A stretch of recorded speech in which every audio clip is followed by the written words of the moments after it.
우리 청량리역에서 라면을 끓여주시고 밥을 퍼주시고 다일공동체를 이루신 유명한 목사님 여러분 아시죠? 최일도 목사님. 그런데 이분이 꽤 오래전에 어느 신문사 출판사를 통해서 책을 내셨는데 그 책이 2권으로 되어 있어요. 근데 1권이 밥 짓는 시인, 2권이 퍼주는 사랑, 이렇게 완투로 그렇게 쓰셔가지고 그렇게 그분의 일대기가 이렇게 기록이 되어 있는데 그 책을 제가 오래전에 읽은 적이 있습니다. 근데 그 책의 1권은 주로 연애 얘기예요. 그리고 2권이 그분의 사역 얘기인데 그 사역은 그 당시 1990년대에는 보통 목사님으로서는 전혀 이렇게 할 수 없는 아주 생경한 사역이었습니다. 파격적인 사역이었죠. 청량리 거린들에게 라면을 끓여주고 밥을 주고 그리고 창녀들을 전도하고 그런 일들을 하는 일은 보통 목사로서는 할 수 없는 일입니다. 그런데 그런 사역을 해내셨고 아름다운 결과들이 있었습니다. 그게 2권에 나오는데 1권의 내용은 뭐냐면 그분 연애 얘기인데 연애가 매우 독특해요. 그분은 사랑해서는 안 되는 여자를 사랑했습니다. 캐톨릭 수녀를 사랑했습니다. 수녀가 파괴하고 나온다는 것은 목숨을 내놓아야 된대요. 그 사람도 죽는 거예요. 그런데 결국 아주 사랑에 불이 붙었고 결국은 자살까지 결심했지만 죽기 직전에 사랑이 이루어지는 그런 일이 벌어지게 됩니다. 그래서 저는 이분의 이 파격적인 사역은 파격적인 사랑으로부터 출발했다. 파격적인 사랑을 해봤기 때문에 사역도 보통 사역이 아니라 파격적인 사역을 했구나 라고 저는 그렇게 이해하게 되었습니다. 그런데 이 사람과 비교가 안 되게 이 최일도 목사님과 비교가 안 되는 파격적인 사역을 하신 분이 있는데 그분이 호시로 시작합니다. 호세아라는 선지자예요. 그런데 이 호세아라는 선지자는 파격적인 사랑을 합니다. 그리고 정말 파격적인 사역을 합니다. 이 호세아서가 14장으로 되어 있거든요. 그런데 이 14장 중에 1장에서 3장이 전반부 바로 호세아의 사랑 이야기가 나옵니다. 그리고 4장부터 마지막 뒷부분이 호세아의 설교 사역이 나와요. 그래서 그의 파격적인 사랑과 그의 파격적인 사역이 나옵니다. 우리가 이런 선지서를 공부할 때 여러분에게 꼭 어디로부터 가보라 그랬죠? 79쪽으로. 여러분이 가보시면 호세아가 어느 시대 사람인가 이게 나옵니다. 호세아는 어디 있는지 찾아보세요. 아모스와 호세아가 붙어 있죠. 그러니까 그때 왼편에 왕을 보십시오. 누구가 나오나요? 여로보암 2세. 북이스라엘의 여로보암 2세 때부터 마지막 왕 호세아까지 그렇게 길게 마지막 왕하고 이름이 같아요. 그런데 여러분, 지난주 여로보암 2세 아모스 시대를 보면서 우리가 공부를 했었습니다. 아모스 시대 여로보암 2세 왕은 어떤 왕이었나? 정치적으로 경제적으로 엄청나게 부강했던 시절이었다. 외적으로는 되게 잘 살았어요. 그러나 많은 타락이 있었습니다. 호세아도 그것을 지적합니다.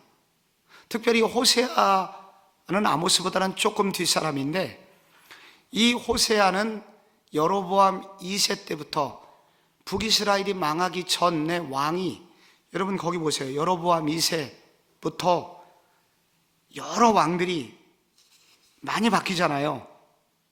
그 왕들이 수없이 바뀌는 거예요. 문하엠, 살룸, 문하엠, 부가이야, 베가. 이 구한말처럼 왕들이 줄줄이 나가 떨어지고 1, 2년 만에 그렇게 죽게 되고 쿠데타가 일어나고 그렇게 돼가지고 그 나라가 정치적으로는 굉장히 혼란한 시기였습니다. 근데 이 북이스라엘의 가장 큰 문제는 뭐냐면요, 북이스라엘의 타락의 원인은 바알 종교 때문이었어요. 남유다보다도 훨씬 더 심한 것이 바알 종교를 섬겼습니다. 그래서 여러분, 엘리야하고 엘리사가 나타난 북이스라엘이거든요. 그렇게 바알 종교가 굉장히 심했는데 이 바알 종교의 핵심은 두 가지입니다. 바알을 왜 섬겼냐면 하나는 돈 때문이었고 하나는 음란, 섹스 때문이었습니다.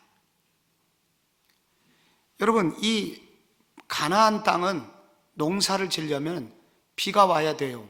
그리고 목축업을 하려고 해도 비가 와야 풀이 자라게 됩니다. 근데 이스라엘은 강수량이 적잖아요.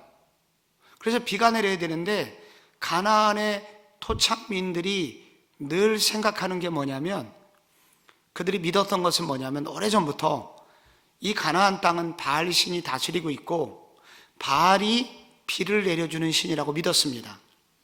근데 이 바알이 비가 내리게 하려면 비가 와야 농사가 되고 그게 현금이 돼서 결국은 바알은 돈이었습니다.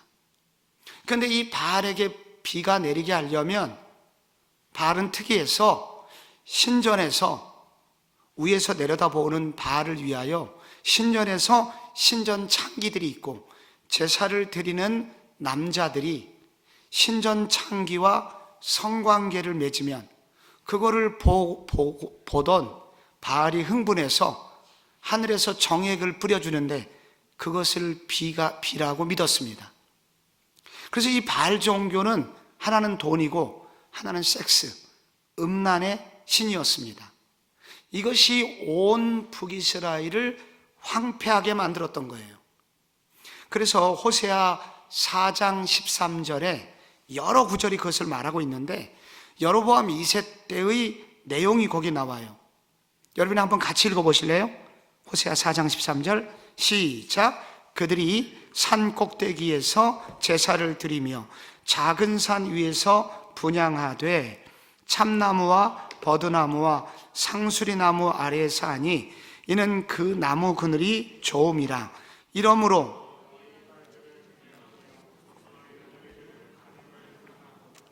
바알 신전이 없는 시골에서는 상수리나무, 버드나무 요 밑에서 그런 행위를 하게 된 거예요. 여기 딸들, 며느리들도 신전 창기로 갖다 바치는 일까지 하게 됐다는 거예요. 그래서 그런 시대적 배경 가운데 하나님은 그 음란하고 돈밖에 모르는, 돈이 되는 일을 위해서 음란을 일삼고 있는 그 북이스라엘 백성들을 향하여 호세아를 부르신 겁니다. 그래서 이 호세아가 메시지를 이제 선지서를 통해서 던지는데 그것이 이제 몇 가지 주제를 이루고 있어요. 그것이 200쪽부터 나옵니다. 먼저 1번, 음녀가 된 이스라엘이 나옵니다. 음녀가 된 이스라엘. 여기 음녀가 된 이스라엘은 이미 설명을 드렸습니다. 13장 6절에도 같은 구절이 나오는데 그들이 먹여준 대로 배가 불렀고 배가 부르니 그들의 마음이 교만하여 이로 말미암아 나를 잊었느니라. 경제적인 부유함, 등 따쓰고 배불러요. 음란의 열정으로 그렇게 돈을 벌었어요. 그래서 돈을 벌고 나니까 하나님을 헌신착처럼 버렸다. 그래서 호세아 전반에 흐르는 주제는 음녀가 된 이스라엘입니다. 그래서 호세아는 여러 비유를 사용하는데 음녀라는 비유, 완광한 암소 혹은 길들여진 암소, 라는 비유를 쓰거나 어리석은 비둘기, 이 비둘기는요 원래 먹이 하나만을 보지 못해요. 그래서 비둘기의 특징은 자기 짝만 봐요. 그래서 이 순결한 비둘기는 남편만 바라보는 비둘기, 그런 아내를 상징합니다. 근데 죄를 지을 때는 어리석은 비둘기가 돼요. 이런 비유들, 그 다음에 이슬과 연기, 이런 주제들이 나와요. 쉽게 꺼져버리는 이스라엘의 하나님을 향한 사랑이 나오는 것입니다. 이게 음녀가 된 이스라엘에 대한 주제가 나와요. 또 하나 나오는 주제가 심판입니다. 그 음녀가 된 이스라엘을 하나님은 결코 내버려 두지 않으세요. 하나님과의 약속을 파괴한 너희는 그대로 있는 것이 아니라 반드시 심판을 당할 것이다. 5장 6절 대표적인 구절입니다. 한번 같이 읽어볼까요? 시작. 그들이 양떼와 소떼를 끌고 여호와를 찾으러 갈지라도 만나지 못할 것은 이미 그들에게서 떠나셨음이라. 여러분, 기회가 있을 때 하나님 만나야지, 이렇게 완전히 심판을 내 직면에 있을 때 하나님을 찾으러 갈지라도 너희는 만나지 못할 것이고, 너희는 불경건한 민족들을 내가 심판의 도구로 삼아서 너희를 반드시 심판할 거야 라는 하나님의 심판이 나옵니다. 이게 또 하나의 주제예요. 세 번째 주제는 회개에 대한 주제가 있습니다. 그리고 남은 자, 회개하여 남은 자라는 주제가 있어요. 그런데 하나님이 이렇게 심판하시는데 다 심판하시는 건 아닙니다. 하나님은 회개한 사람들을 남겨두시고 그들을 통하여 새로운 이스라엘의 복원을 꿈꾸신다는 거예요. 그 대표적인 구절이 6장 1, 2절입니다. 우리 이것도 한번 같이 읽어봐요. 시작. 오라 우리가 여호와께로 돌아가자. 여호와께서 우리를 찢으셨으나 도로 낫게 하실 것이요 우리를 치셨으나 싸매어 주실 것이랍니다. 여호와께서 이틀 후에 우리가 그의 앞에서 살리라. 회개하는 자에게 회복을 주신다는 거예요. 이거는 주제를 담고 있습니다. 또 하나의 주제는 헤세드라는 주제예요. 여러분 많이 들으셨죠? 헤세드. 이제 이건 뭐예요? 끊을 수 없는 사랑, 언약적인 사랑인데요, 이것은 하나님께서 심판당에 마땅한 이스라엘 백성들을 회복시키시는데 왜 회복시키시냐? 헤세드 때문이라는 거예요. 결코 끊을 수 없는 이글이글 불타오르는 그 사랑, 언약을 맺은 백성은 결코 버릴 수 없는 하나님의 신실하심 때문에 결국은 그 이스라엘 백성이 회복이 된다는 것입니다. 대표적으로 11장 8절 우리 한번 같이 또 읽어봐요. 시작. 에브라임이여 내가 어찌 너를 놓겠느냐? 이스라엘이여 내가 어찌 너를 버리겠느냐? 내가 어찌 너를 아드마같이 놓겠느냐? 어찌 너를 스보임같이 두겠느냐? 내 마음이 내 속에서 돌이키어 나의 긍휼이 온전히 불붙듯 하도다. 아멘. 여기 아드마가 나오고 스보임이 나오죠. 소돔과 고모라가 망할 때에 함께 멸망한 도시입니다. 내가 그런 도시들처럼 똑같이 너희들을 어떻게 끝까지 멸망당하는 것을 볼 수 있겠느냐?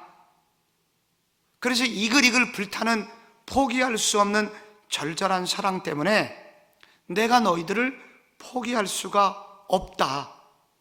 이런 헤세드의 사랑이 바로 이 호세아를 관통하고 있습니다. 그래서 결국은 이 호세아는 심판이 있지만 심판 이후에 결국 회복에 대한 소망을 다루고 있습니다. 그래서 호세아는 심판으로 끝나지 않고 소망으로 끝나요. 어느 날 근데 심판이 있지만 심판 이후에 완전한 회복이 있을 것을 약속합니다. 근데 이 완전한 회복의 중심에 누가 나타나요? 누가 나타나냐? 한 왕, 새로운 왕이 나타날 것을 말씀하십니다. 3장 5절에 그 구절이 나와요. 한번 같이 읽어봐요. 시작.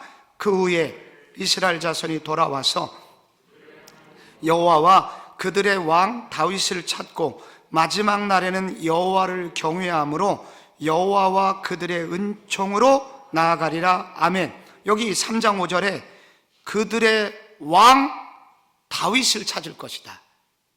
여러분, 호세아가 지금 750년 전후 BC 사람이잖아요. 다윗은 BC 1000년경 사람이거든요. 250년 전에 다윗이 다시 나와요. 그래서 이 다윗은 예전의 다윗이 아니라, 지금 인물이 아니라 앞으로 올 다윗을 말하는 거예요. 그 다윗을 중심으로 해서 결국은 내가 너희를 완전히 회복시키실 것이다 라는 것을 예언해요. 그래서 호세아는 그 다윗이 누군지는 아직은 모릅니다. 앞으로 알게 될 거예요. 그래서 호세아는 마지막에 사랑의 노래로 이제 끝을 맺거든요.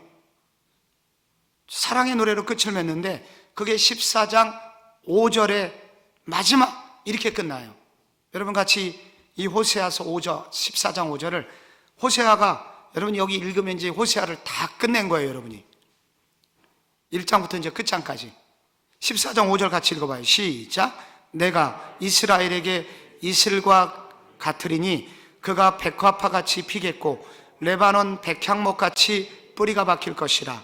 에브라임의 말이 내가 다시 우상과 무슨 상관이 있으리요 할지라. 내가 돌아보아 대답하기를 나는 푸른 잣나무 같으니 내가 나로 말미암아 열매를 얻으리라 하니라. 완전히 회복이 돼가지고 이스라엘이 푸른 잣나무 같이 된다는 거예요. 그래서 우리가 자주 부르는 찬양, 푸른 의의 나무가 가득한 세상 우리 함께 보리라. 그 찬양처럼 이 호세아는 비극과 심판, 음란과 그리고 심판과 아픔으로 시작하지만 결국은 완전한 회복의 날이 올 것을 말씀함으로 푸른 의의 나무로 끝나게 됩니다. 이 호세아서의 이와 같은 긴 주제를 가지고 여러분과 함께 이제 남은 시간 이 호세아서 안에 있는 내용 몇 부분을 보시고 이제 마치려고 하는데요. 여러분께서 이와 같은 구조를 익히는 게 매우 중요하고, 이런 구조 하에 여러분이 중간중간에 이제 읽으시면 돼요.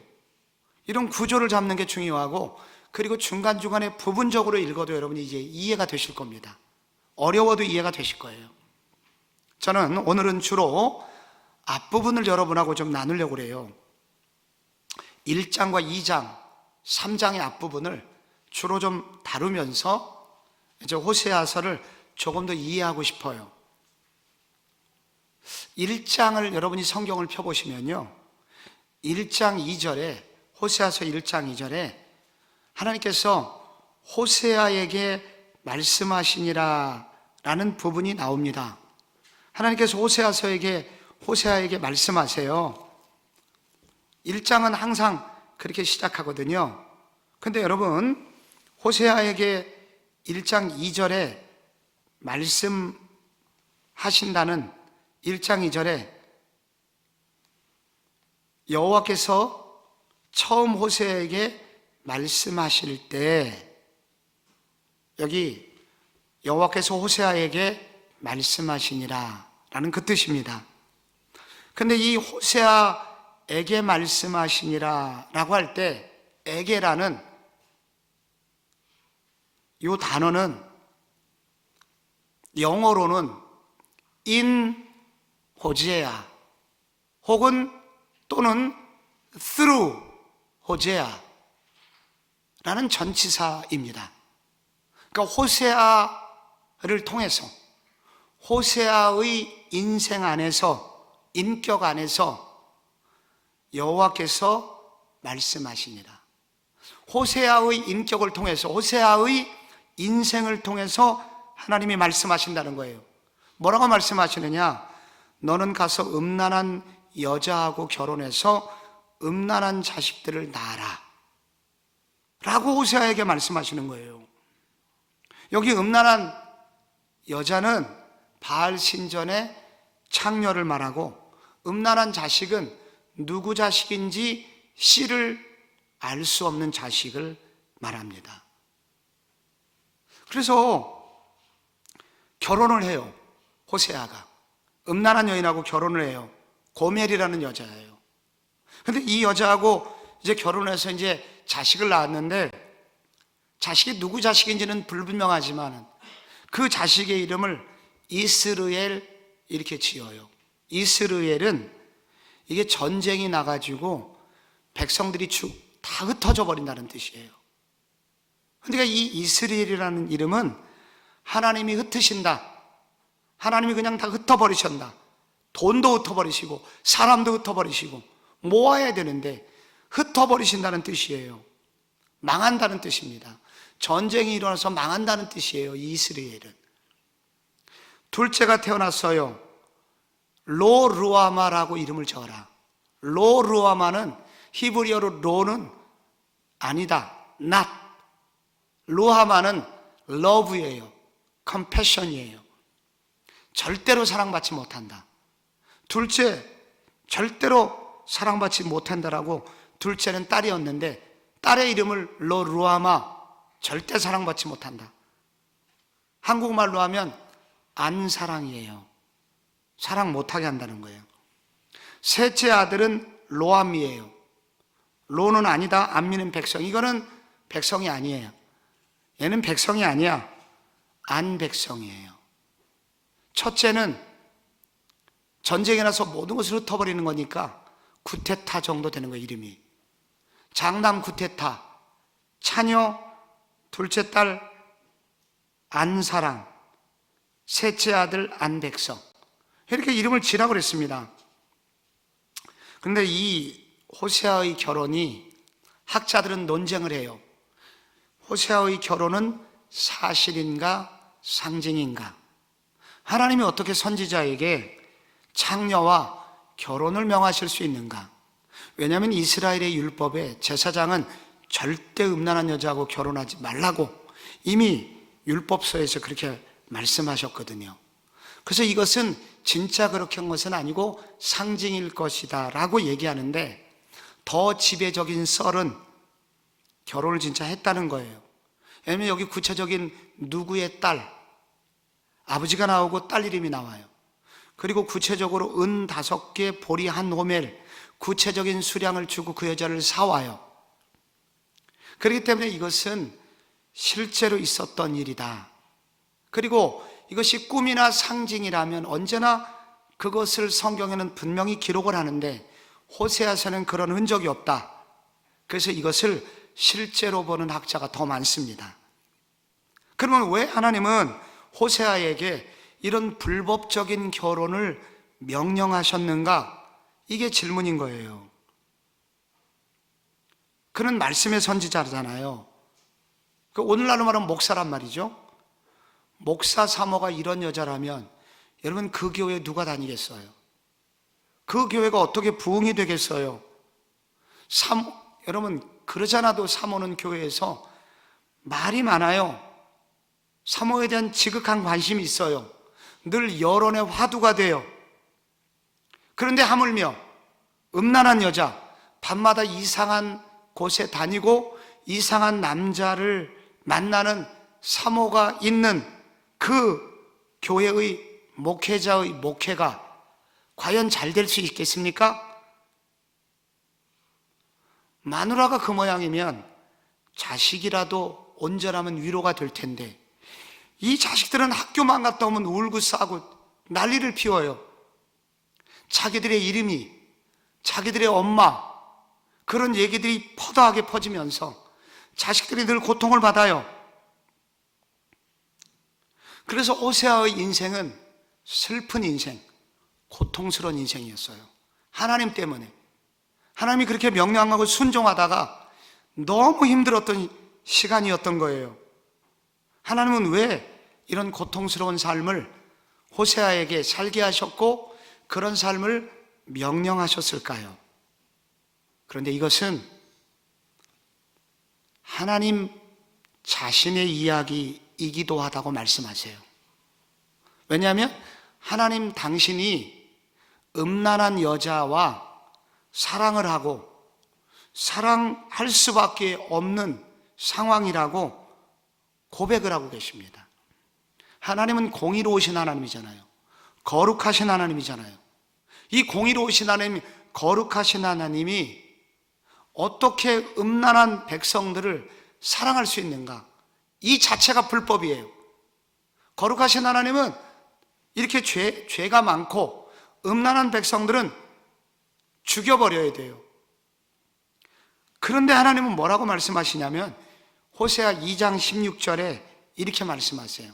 그날에 내가 나를 내 남편이라 일컫고 다시는 내 발이라고 일컫지 아니하리라. 내가 내게 장가들어 영원히 살 것이다. 하나님은 이렇게 장가들면 안 돼요. 불법이에요. 그런데 하나님은 그렇게 하신다는 거예요. 그래서 이 호세아를 통해서 하나님은 당신의 얘기를 하고 계신 거예요. 종종 믿음의 사람들에게 이해할 수 없는 일이 일어나는 것은 바로 이와 같은 아픔의 사랑을 표현하시는 것이고, 그와 같은 너의 모습이나 네가 전하는 말씀이 바로 나의 아픔이라고 하나님은 말씀하시는 것입니다. 선지자 고멜을 사랑해야 되는 것이 참을 수 없는 비극이었지만은 바로 선지자는 하나님의 그러한 사랑을 그의 인생을 통하여, 그의 몸을 통하여, 그의 내적인 고통을 통하여 백성들에게 전달하고 있는 것입니다. 그래서 호세아의 사랑은 한마디로 아픔의 사랑입니다. 호세아는 하나님의 이런 아픈 사랑을 전하기 위해 먼저 그 자신이 처절하게 아픔을 체험할 필요가 있었던 것입니다. 그래서 이 호세아를 통해서 하나님의 아픔의 사랑이 전달이 되는 것입니다. 제가 잘 아는 목사님이 계세요. 이분이 집사님이셨는데 이분이 교회 출석을 잘하는 집사님이었고 잘 나가는 사업가였어요. 그런데 어느 날 그 집에 심각한 문제가 생겼습니다. 자녀가 태어났는데 심각한 장애를 안고 태어난 거예요. 그래서 그 부부는 그 자녀 때문에 오랫동안 고통했고 죽고 싶었다고 그래요. 그런데 그런 고통과 아픔의 와중에 그들이 진짜 예수님을 만나게 된 것입니다. 그리고 이와 같은 자기와 동일한 자녀를 둔 부모의 마음이 얼마나 아픈지를 알게 된 거예요. 그리고 이와 같은 부모들과 그 자녀를 하나님이 또한 얼마나 사랑하시는지를 알게 된 거예요. 그래서 이분은 사업을 정리하시고 신학교에 가셨어요. 그리고 이 장애우들을 돕는 사역을 조금씩 하시다가 S교회 장애인 선교센터를 이제 선교회를 만드셔서 토대를 이루는 일을 하셨고, 그래서 그런 책을 쓰시고 많은 사람을 그렇게 섬기는 사람이 되었고, 기독교 복지 엑스포라고 있었어요. 그러니까 그냥 엑스포가 아니라 복지 엑스포, 그 어려운 사람들을 위하여 돕는 복지 엑스포 준비 및 실행위원장을 이분이 맡으셨는데 김혜용이라는 목사님이십니다. 그래서 우리의 사랑은 아픈 사랑이라는 거예요. 그냥 사랑이 아니라 이 선지자가 주로 겪어야 되는 일 중에 하나는 그냥 사랑이 전해지는 게 아닙니다. 하나님의 사랑은 그냥 전해지는 게 아니에요. 아픔을 통해서, 아픔을 통과하여 전해지는 것이라는 것입니다. 제가 대만 선교여행을 갔을 때 그때 함께 불렀던, 노래했던 것이 사랑의 주님이 날 사랑하시네, 그런 찬양이었는데 그 중국말로 외워서 이제 했거든요. 그래서 그 노래가 그때 알았어요. 사랑의 주님이 날 사랑하시는데 중국 사람들은 사랑한다는 것을 앞을 통자를 써요.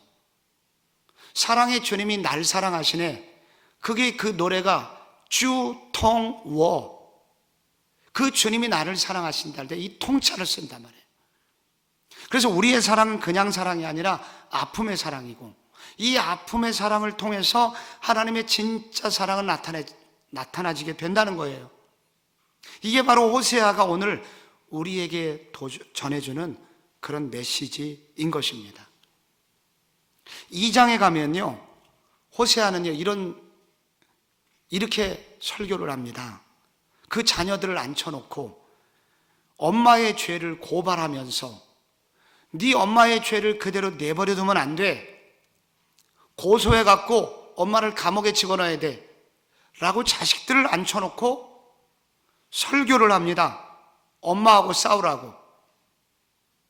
그게 2장 2절에 나오거든요.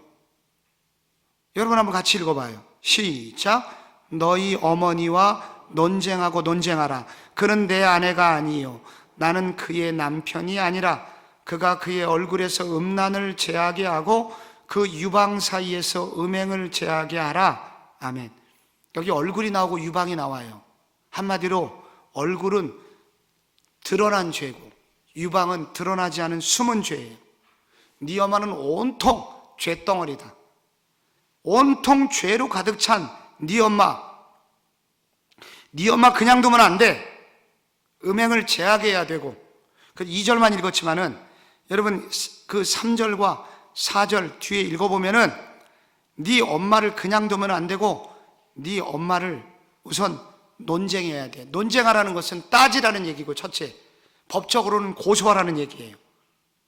근데 네 엄마 왜 따지고 고소해야 되냐면 네 엄마가 음란한 여자기 때문에, 그리고 두 번째는 5절에 나오는데 그 대가로 다른 남편의 돈을 받고 있어.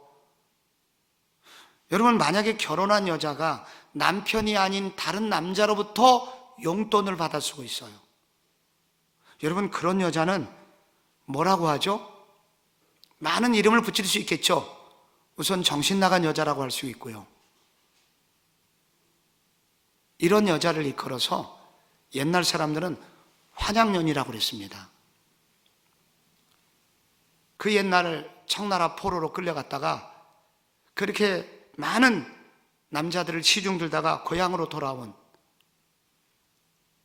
그래서 슬픔의 여인이긴 하지만 그 조선시대까지만 해도 그런 여자들은 여자 취급을 받지 못했었죠. 네 엄마가 그런 여자야. 내버려 두면 안 돼.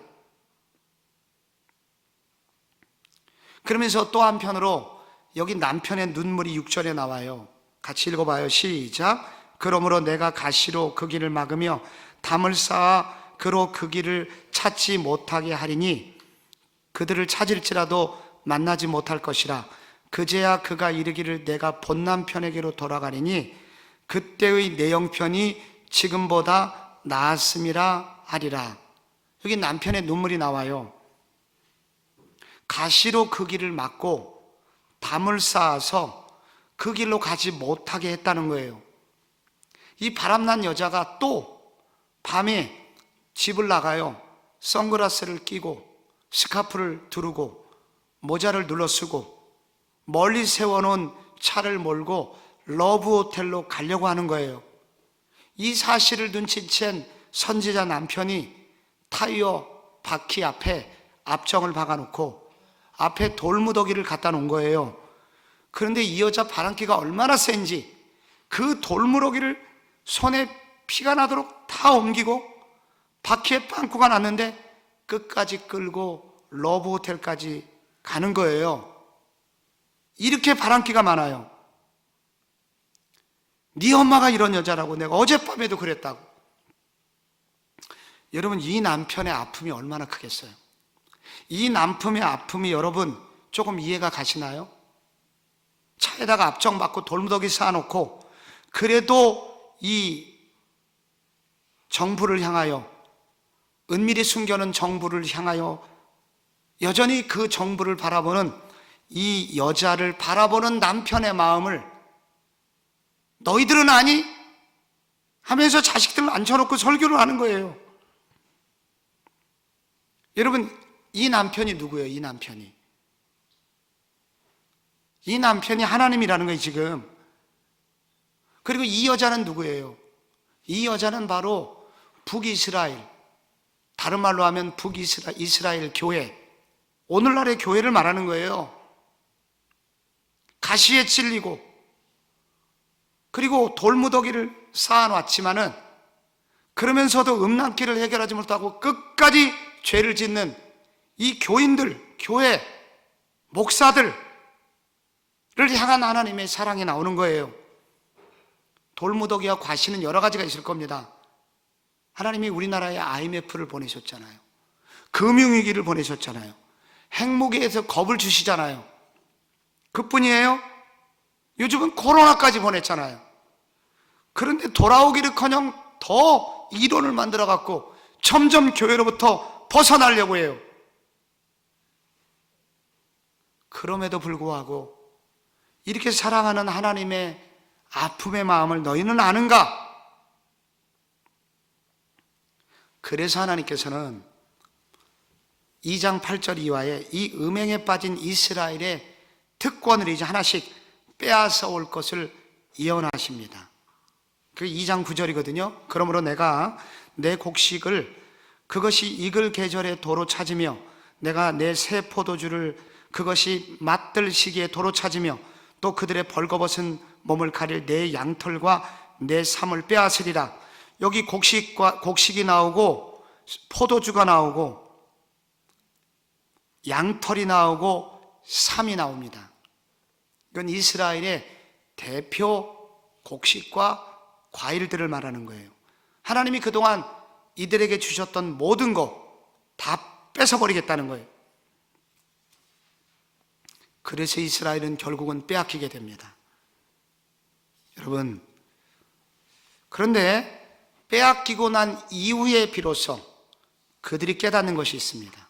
하나님이 2장 14절에 뭐라고 말씀하시냐면 내가 그들을 타일러 거친들로 데리고 가서 거친들이 나와요. 모든 것을 빼앗기면 어떻게 됩니까? 집도 절도 다 잃어버리게 되죠. 광야로 내쫓기게 되는 거예요. 옛날처럼. 그때 비로소 너희들이 그날에 진짜 하나님이 내 남편이시고 다시는 내 바알이라고 하지 않겠습니다. 비로소 그렇게 된다는 거예요. 너희들이 그날 그렇게 고백할 거라고. 하나님이 많은 축복을 주셨지만은 정부를 향하여 모든 애정을 쏟고 있는 이 바람난 여자들이 된 북이스라엘의 백성들을 결국은 이렇게 만드시겠다는 거예요. 그래서 그들이 광야로 홀로 내쫓겼을 때 비로소 하나님이 우리 진짜 하나님이시구나 라고 고백하도록 하시겠다는 것입니다. 여러분, 여기 정부와 남편의 차이가 있습니다. 하나님이 진짜 남편이시고 바알은 정부예요. 은밀한 남편이에요. 여러분, 이 남편이 좋아요? 정부가 좋아요? 이 겉으로는 이게 정부가요 더 잘해줍니다. 그런 남편은 남편 같지가 않아요. 애정이 다 식어버린 것 같아요. 그런데 이 정부와 남편의 결정적인 차이는 정부는 책임을 지지 않는다는 거예요. 여자에 대해서 책임을 지지 않아요. 진실하지가 않아요. 근데 정부가 입에 발린 말을 잘해요. 잘해줘요. 근데 결국은 그 여자가 가지고 있는 재산이나 어떤 그 여자가 가지고 있는 특별한 정부가 노리고 있는 재산이 있기 때문에 정부가 그렇게 잘해주는 거예요. 빼앗기고 난 다음에야 비로소 알아요. 여러분, 옛날에 한 십수년 전에 인터넷에 정부와 남편의 그 감별법, 이게 불륜이냐 진짜 부부냐를 감별하는 감별법 유머가 한 바퀴 히트를 친 적이 있어요. 식당에 갔어요. 남자와 여자가 식당에 갔을 때 비싼 음식을 주문하면 남자가 비싼 음식을 주문해요. 그 불륜일까요? 남편일까요? 그 불륜이에요. 싼 걸 시키면은 그 진짜 남편이에요. 식사하는 내내 서로 마주보면서 정답게 얘기해요. 불륜일까요? 진짜일까요? 그 불륜이에요. 아무나 마음 끝까지 밥 먹을 때 끝날 때까지 한마디 하지 않고 오직 열심히 밥만 먹어요. 그 진짜예요. 식사 마친 뒤에 남편이 돈을 내면 그게 불륜이에요. 여자가 내면 부부고. 식당을 나왔어요. 멋진 코스로 드라이브로 가면은 불륜이고, 곧장 집으로 가면 진짜 남편이에요. 그 차 안에서 웃으면서 막 정답게 막 얘기해요. 끊임없이 대화를 해요. 그 불륜이에요. 무표정하게 차창만 바라봐요. 남편이라는 거예요. 목적지에서 말 한마디 안 하고 내려요. 진짜 남편이야. 이게 이제 웃자고 만들어낸 불륜 감별법인데, 이게 정부와 남편의 차이는 이게 무덤덤해요, 진짜는. 그래서 늘 이렇게 식상해요. 정부는 입에 발린 말을 너무 잘해요. 그러나 여자를 책임지질 않아요.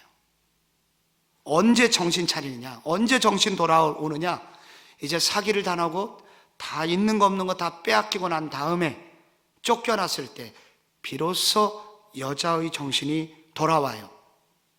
여호와께서 진실한 남편이신데 바알은 무책임한 정부에 불과한데 이 이스라엘의 백성들이 깨닫지 못하는 거예요.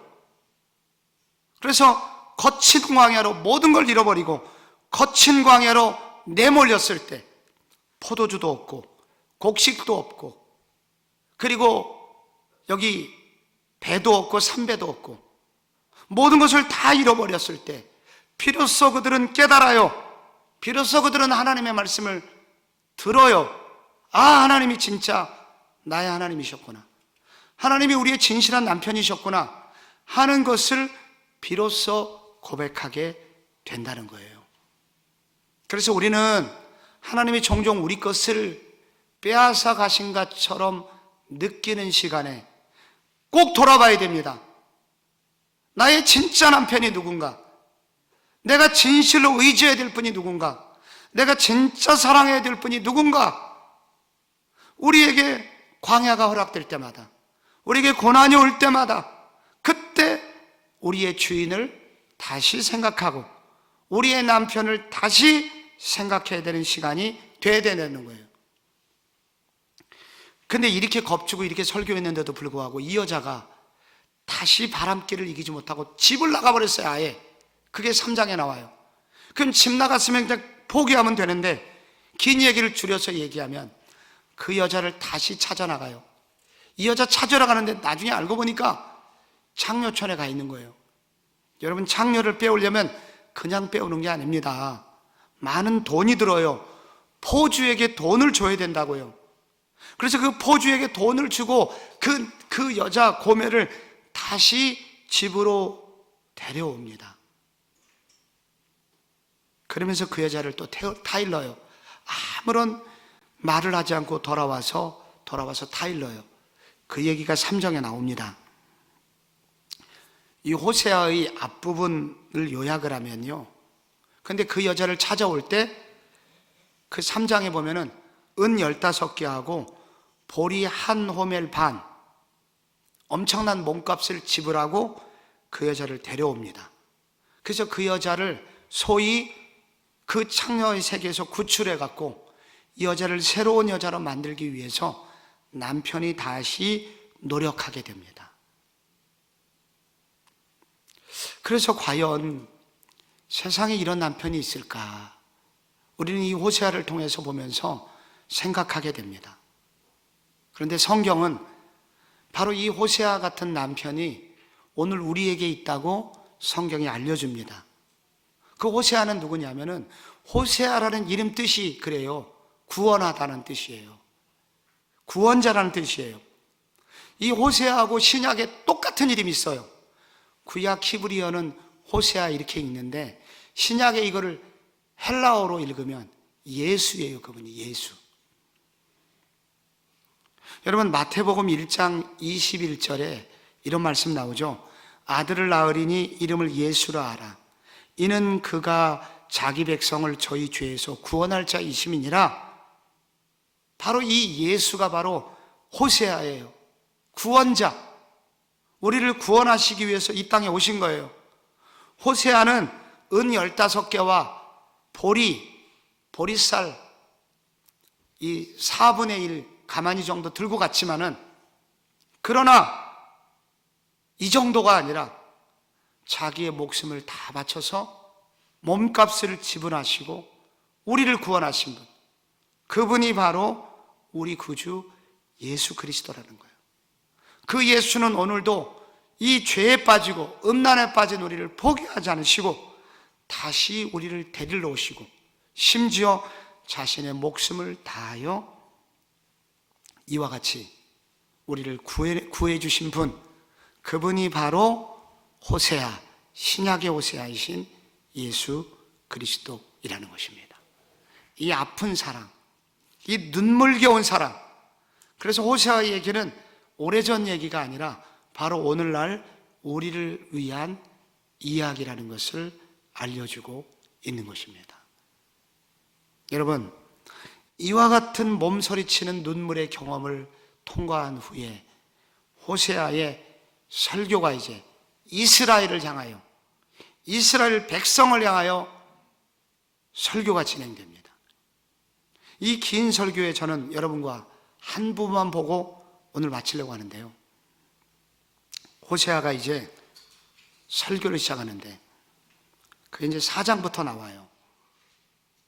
이 4장에서 지금부터 이제 여러 편의 설교가 진행이 되는데, 특별히 4장에서 여러분들하고 이제 설교의 한 부분을 읽을 텐데요.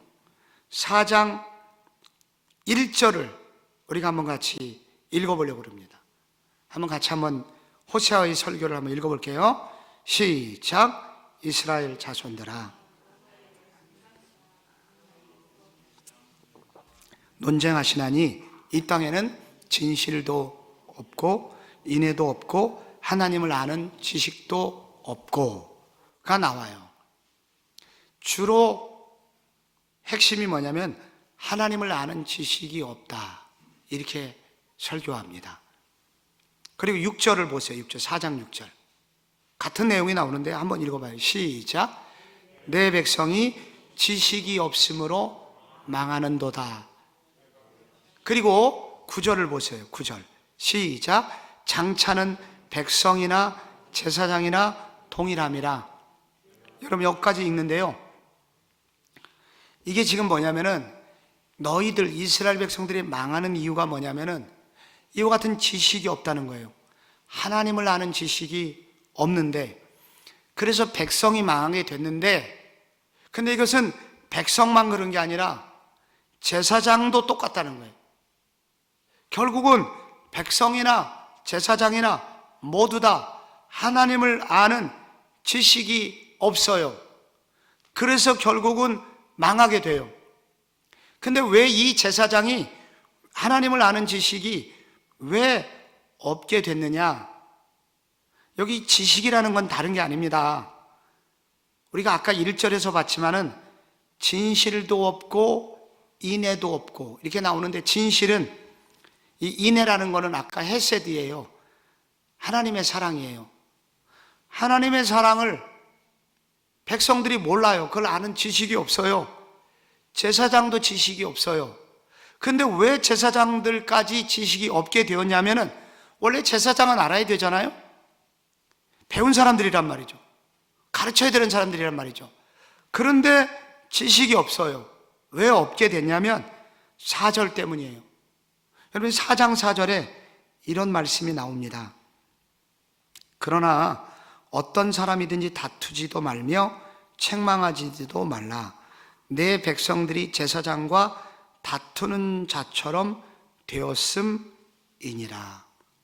이게 무슨 말이냐면, 아까 다투다, 논쟁하다 단어를 배웠는데, 백성들이 자꾸 제사장에게 따지는 거예요. 비난을 하는 거예요. 그런 뜻입니다. 왜 이스라엘 백성들이 제사장에게 혹은 선지자에게, 말씀을 가르치는 사람들에게, 하나님께 제사를 하는 사람들에게 이렇게 따지겠어요? 왜 따지겠어요? 자기 마음에 안 들어서, 나는 이것을 원하는데 저 선지자와 저 제사장이 자꾸 바른 말을 해요. 듣기 싫어요. 헌금을 안 내요. 뒤에서 비난을 해요. 고통스럽게 해요. 그래서 이스라엘 안에 제사장과 이스라엘 안에 선지자들이 하나 둘씩 진실된 말씀을 전하는 것을 포기해요. 그래서 나중에는 백성이나 제사장이나 동일하게 되었다는 거예요. 우리 모두 그렇게 동일하게 되었다는 거예요. 그래서 나중에는 제사장들도 이제 백성들하고 똑같이 어울려서 그렇게 하게 됐다는 거예요. 결정적으로 여기서 강조하고 있는 것은 이스라엘 백성들이 왜 이와 같이 하나님을 아는 지식, 하나님이 얼마나 사랑이 많으신 분인지, 인내, 헤세드를 가지고 있는지를 모르게 되었느냐? 그 이유는 제사장으로부터 그 말씀을 들을 수 없었고, 제사장들이 왜 그렇게 말을 전하지 못하게 되었느냐? 백성들이 듣고 싶은 말만 들으려고 하기 때문에, 제사장들을 비난하기 때문에, 고통스럽게 하기 때문에 결국은 이 제사장들은 이스라엘 백성들에게 바른 진리의 말씀을 전하지 못했고, 바른 진리의 말씀을 듣고 그들이 돌이켜 회개하도록 하는 일에 실패하게 돼요. 즉 이스라엘 백성들은 바른 말씀을 듣기 싫어했고, 즉 회개하기를 원치 않았어요. 그런 풍조가 온 나라를, 일반 백성부터 제사장까지 온통 회개하지 못하게 만들었어요. 그것이 이스라엘의 멸망의 원인이었다는 거예요. 이 근처에 D교회라고 있어요. 목사님께서 말씀을 열심히 준비해 갖고 열심히 설교를 했어요. 근데 좀 싫은 소리였어요. 예배가 끝났어요. 나이든 권사님이 와서 그러더래요. 목사님, 조심하세요.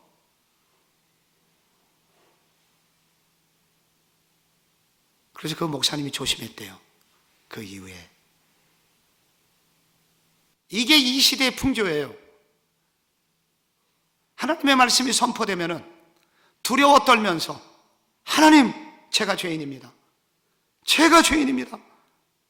하면서 회개하고, 그리고 목사님 그 말씀 때문에 은혜 받았습니다. 제가 돌이켰습니다. 이렇게 말해야 그 백성이 살고, 그 결과 목사도 살고, 그 결과 모두 다 살게 될 텐데, 조금만 싫은 소리 하면 문자가 와요. 요즘은 카톡이 와요. 한마디로 더러운 세상이에요.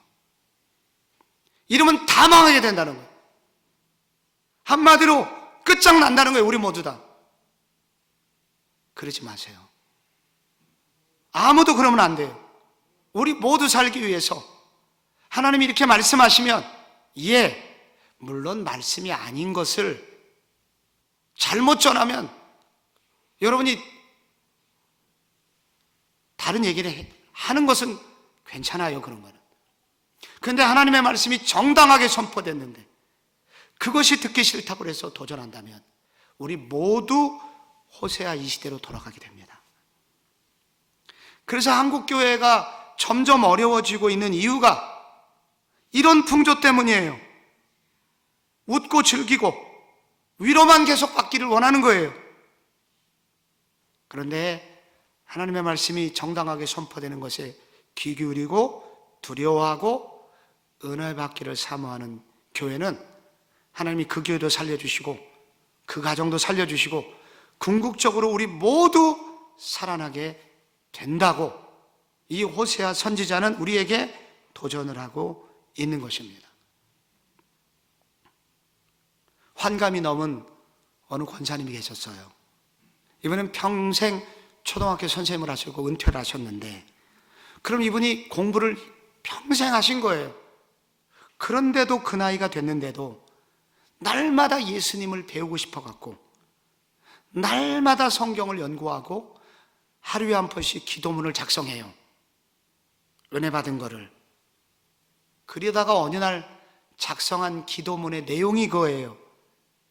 예수도 알기 원함은 크고도 넓은 은혜와 대속해 주신 사랑을 간절히 알기 원하네. 엘리자 에드먼드 휘윗이라는 그런 여사의 노래가 오늘날 찬송가에 기록이 되어 있는 것입니다. 우리 모두 다 하나님을 아는 지식이 있어야 우리 모두 삽니다. 하나님을 아는 지식이 있으려면 목사도 똑바로 해야 되지만 성도도 똑바로 해야 되고, 우리 함께 바른 길을 가고자 할 때 이것이 하나가 되어서 호세아의 비극적인 시대처럼 안 된다는 것입니다. 오늘 이 호세아서는 이제 마쳐야 될 시간이 됐는데요, 여러분, 이 호세아서의 마지막이 어떻게 끝나냐면, 그들이 심판을 당해서 결국은 여러분 북이스라엘이 멸망하잖아요. 아수르의 포로가 되잖아요. 그래서 끌려갑니다. 그래서 그들이 가지고 있었던, 여로보암 2세 때 가지고 있었던 어마어마한 풍요와 엄청난 그 부강함을 한 방에 다 잃어버리고 비극적으로 끝나요. 심판을 당한 것입니다. 그래서 다 흩어져요. 그런데 그러면 끝났잖아요. 모든 게 하나님은 심판하셨고 그들은 망했잖아요. 그런데 그들에게 회복이 있을 것이고 그들에게 소망이 있을 것을 성경은 예언합니다. 호세아는 예언합니다. 그 회복의 핵심, 귀환의 핵심이 11장 8절에 나옵니다. 이게 14장 끝까지 나오는 거예요. 이 주제가 대표적으로 아까 읽었던 것에 한 구절 더 읽으려고 그러는데, 여러분 마지막이니까 힘내서 한번 같이 읽어봐요. 시작.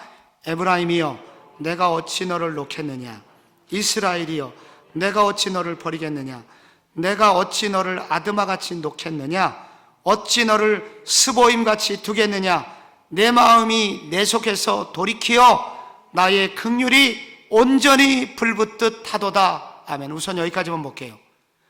내 속에서 뭐가 생기냐면은, 내가 저들을 마땅히 소돔 고모라 옆에 있는 아드마 스보임 한 방에 날렸던 것처럼 내가 그렇게 해야 되는데, 내 마음, 내 속에서 돌이킨다는 회오리 바람이 인다는 거예요. 내 마음에서 막 회오리 바람이 일어요.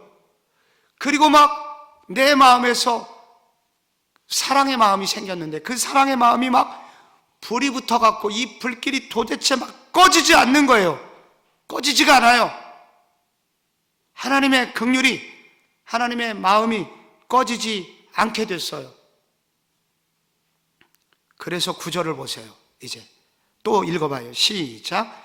내가 나의 맹렬한 진노를 나타내지 아니하며 내가 다시는 에브라임을 멸하지. 에브라임은 북이스라엘을 북이스라엘의 큰 지파가 에브라임 지파예요.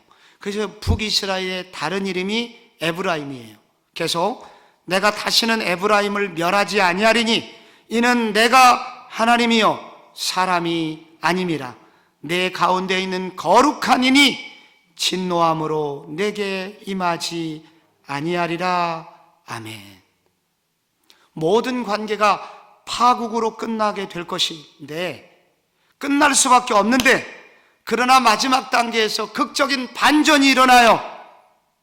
하나님이 스스로 결정한 것을 번복해요. 돌이키세요. 여기 하나님의 돌이킴이 있어요. 그리고 다시 가슴을 치면서 그들을 내 백성이라고, 안 백성이라고 했던 것을 하나님이 돌이키시고, 아니야! 너희는 내 백성이야. 너희는 잊을 수 없는 내 자식이야. 하면서 그들을 철저한 사랑으로 그들을 다시 끌어안으세요. 왜?